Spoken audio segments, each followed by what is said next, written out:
miliknya. Bagi Yesus semuanya, pun waktuku miliknya.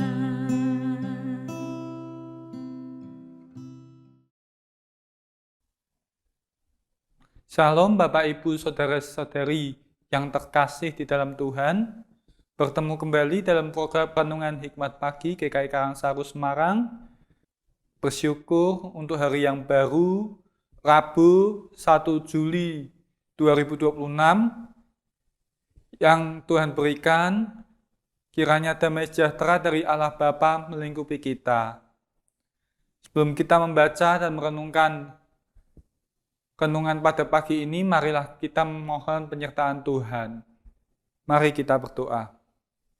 Tuhan Allah yang kami kenal dalam nama Tuhan Yesus, terima kasih ketika kami pagi ini Tuhan sertai, kami boleh menikmati pagi yang baru setelah kami beristirahat semalam.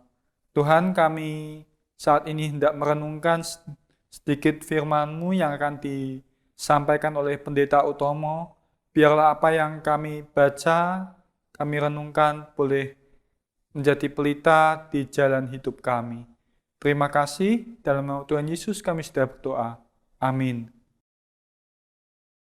Renungan yang akan kita dengar pada pagi ini akan disampaikan oleh Pendeta Utomo dengan tema bercermin sebelum menilai. Bacaan terambil dari Roma 2 ayat 1 yang berbunyi demikian. Karena itu, hai manusia, siapapun engkau yang menghakimi orang lain, engkau tidak mempunyai dasar untuk membela diri. Sebab dengan menghakimi orang lain, engkau menghakimi diri sendiri. Karena engkau menghakimi orang lain, melakukan hal-hal yang sama. Demikian sabda Tuhan. Syukur kepada Allah. Selamat pagi saudara-saudara yang dikasihi Tuhan, kita memasuki bulan yang baru 1 Juli 2026. Kiranya kita terus bersemangat dan percaya Tuhan mengiring langkah-langkah kehidupan kita di bulan yang baru ini.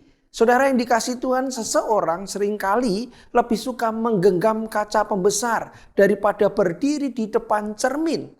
Kaca pembesar digunakan untuk menyoroti dan memperbesar noda sekecil apapun dalam kehidupan orang lain. Namun saat disodorkan cermin, banyak yang berpaling karena enggan menghadapi kenyataan akan cacat dan kotoran pada diri sendiri. Roma 2 ayat 1-3 menelanjangi kecenderungan hati manusia yang paling tersembunyi, yaitu kemunafikan rohani. Ayat-ayat ini ditujukan kepada siapa saja yang merasa memiliki kedudukan moral lebih tinggi sehingga merasa berhak menghakimi sesamanya. Terdapat sebuah ironi yang tajam dalam teguran firman Tuhan ini. Pada saat seseorang menjatuhkan vonis atas kejatuhan orang lain, ia sebenarnya sedang menghukum dirinya sendiri. Sebab tidak ada satupun manusia yang luput dari dosa.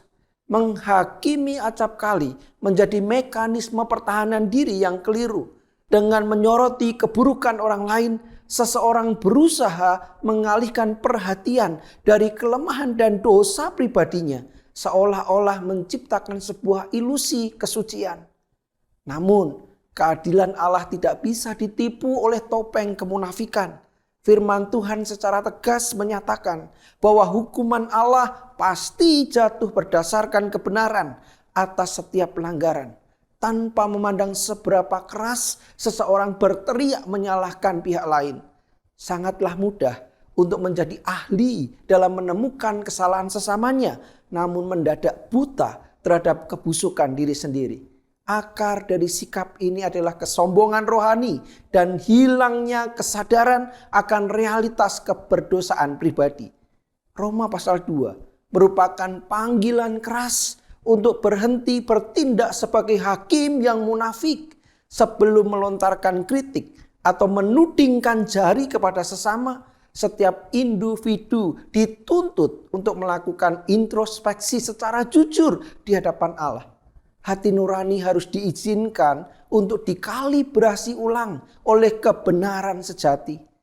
Beranikanlah diri untuk menatap cermin firman Tuhan. Sadarilah kelemahan pribadi, lepaskan jubah kemunafikan, dan jadikanlah anugerah pengampunan Allah sebagai alasan utama untuk saling mengasihi. Firman Tuhan selalu menjadi pelita yang menerangi jalan kehidupan manusia.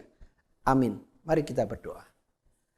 Bapa, terima kasih untuk teguran, untuk ajaran, untuk apa yang Kau nyatakan kepada kami. Seringkali Tuhan kami buta atas kesalahan kami. Dan kami merasa diri kami yang paling benar. Sehingga dengan mudah kami menghakimi sesama kami. Oleh karena itu tolong kami. Supaya penghakiman hanya milik Engkau. Engkaulah yang berotoritas untuk menetapkan. Engkaulah yang berotoritas untuk menyatakan mana yang benar, mana yang salah. Sesuai dengan kehendak hati Tuhan. Kami serahkan sepenuhnya hidup kami dan biarlah kami menjalani bulan yang baru ini dengan hati yang bersih, dengan hati yang murni dan motivasi memuliakan Tuhan. Di dalam nama Yesus kami berdoa. Amin. Saudara-saudara yang dikasihi Tuhan, kiranya kita dimampukan untuk terus berintrospeksi diri, memurnikan hati supaya kita bisa menjalani hidup ini dan memandang sesama bukan sebagai musuh tetapi sebagai sesama yang mengalami kasih cinta Tuhan dan kita bisa bagikan kasih kita yang sejati. Banyak orang sangat mudah menghakimi orang lain.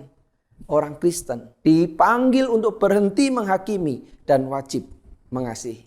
Tuhan memberkati kita semua. Tuhan menyertai setiap langkah kita. Tuhan memberkati.